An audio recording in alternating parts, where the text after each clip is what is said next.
All right, so today we're going to go over the VCPR, and that was just our little bubble web map. So everyone did that yesterday or last night. All you have to do is tweak what you have on your paper, or maybe highlight or underline what I'm saying, which would be the most important for our test on this, which won't be for a while, so don't stress. So 4 things about the VCPR. We'll just start with what is it. So what does VCPR stand for? Vet-client-patient relationship. Good. All right, so what is it exactly? What exactly is it? Yep. I remember when the vet knows the patient so well that he or she can legally and morally diagnose and treat the pet. Good. All right, so the vet knows the patient, so the dog or cat or whatever it is, well enough that they can provide good care, right? They know it well enough. They know its allergies. They know its signalment so that they can properly treat it, okay? They know it well enough to make those hard decisions as far as, you know, how it's doing and what they might need to do with the animal. How is it established and maintained?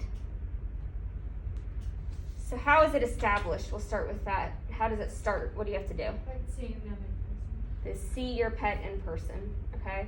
You might have been there with another pet before, but they have to see that animal in person. They've got to have their hands on it. It's not like they can do it over a Zoom call, right? Even now in time.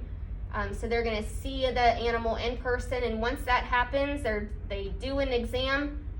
Then how do they maintain it? If they have a regular visit. Regular visits. Okay, so a regular visit is considered once a year. So in order to maintain this relationship, you need to see your vet once a year. And that works out with our vaccines, right? When you guys work on them on Fridays, we've got at least Lyme, Lepto are due yearly, and then rabies and distemper is kind of hit or miss, as well as kennel cough. Yep. I like the paper that all the level 3s have when we get it. Which one is that? The one that says the vaccinations and when they need to. That is in your preventative medicine packet that we went over note-wise. Okay. So it has a picture of that inside those notes. Good question. All right, so we're gonna maintain it through regular visits, so at least once a year. So why is it so important? Why do we need the VCPR? It is required, it's the law, right? You have to have a relationship.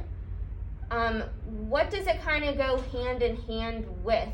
Like, you can't do this without this relationship. You can't, yeah, you definitely can't diagnose, that's right. And if you can't diagnose, what can't you give them? Medicine. Okay, we're talking about this with the level 2s right now in pharmacology.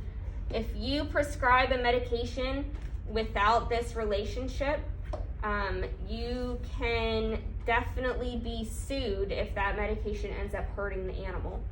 So doctors for humans are the same way. You can't just call them after not seeing them for 2 years and say, hey, I am not feeling good in this regard, can I have some medicine? They're not going to give it to you. If they do, it's not a very good doctor, okay? They're not following the law, and it could hurt you. They don't know what has changed in a year. Even a year is a long time.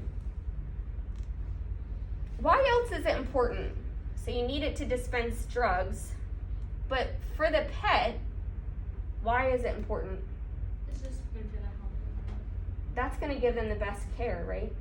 That's going to allow the vet to know your dog or cat very, very well so that they can provide them with the best care that they can. All right, so sometimes this relationship has to be ended.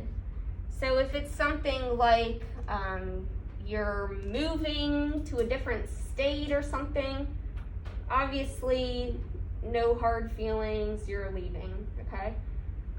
But sometimes if there's a conflict, okay, we can even as a vet clinic get rid of clients, okay, and say that they're no longer welcome back. But in order to do that, we have to provide care to that animal until they get another vet lined up, okay? So you can't just like kick an animal out on the street because you don't like its owner. You still have to give them care and make sure they're receiving care before you as a vet can terminate the relationship. For a client to terminate the relationship, it's no big deal. I mean, you move, you find another clinic that you like better. It's not like you have to, I mean, you guys know that. You don't have to provide documentation that you're leaving or anything like that. But for the vet, if the vet was to try to kick you out, it would be a little bit more difficult. So like if the client ends it, is the vet like still required to care for the animal? Until they find another vet, yep. Okay. Yep. All right. So that's a VCPR. Pretty simple, right? Okay. What I'm going to have you do now is read an article, and it just has some easy questions. It's kind of like a how does this make you feel article. It is on Moodle under level 1. I feel like I say Moodle all the time. All right, so level 1 material, and you're going to click on ethics. So click on ethics, and you're going to read bow and arrow vet. So this is an article that I came across, it was a while ago, 2015, and it's about a vet in Texas who on social media bragged about killing a cat with her bow and arrow. She posted about it on social media. Okay, so you're going to read this real short article, okay, and you're going to answer these questions. There's only 4. And then there's a little follow-up on what happened, okay? And you're going to answer a question about that. What are your final thoughts on it, okay? So you ladies in here can get this done surely this morning, and you guys at home can submit this via email. And then the other thing we have to work on today is our zoonotic projects. So we have the case study, which is our little write-up story, and then our project, our poster, or whatever it is that you decided to make. Those are due tomorrow for all 6 of you. If you're done with it, you can turn it in. If you're done with it at home, you can send me a picture. That'd be fine. When will we present them? We are going to present them, I think I'm going to try to do that over a Zoom meeting with the entire class, Okay. actually. At least the case study part. So you'll just read it. As far as the posters, we're probably going to set those up in the lab and have like a little walkthrough, so you're not really going to present that one. That'll just be kind of on everyone's own. We'll just walk through and look at that as a review.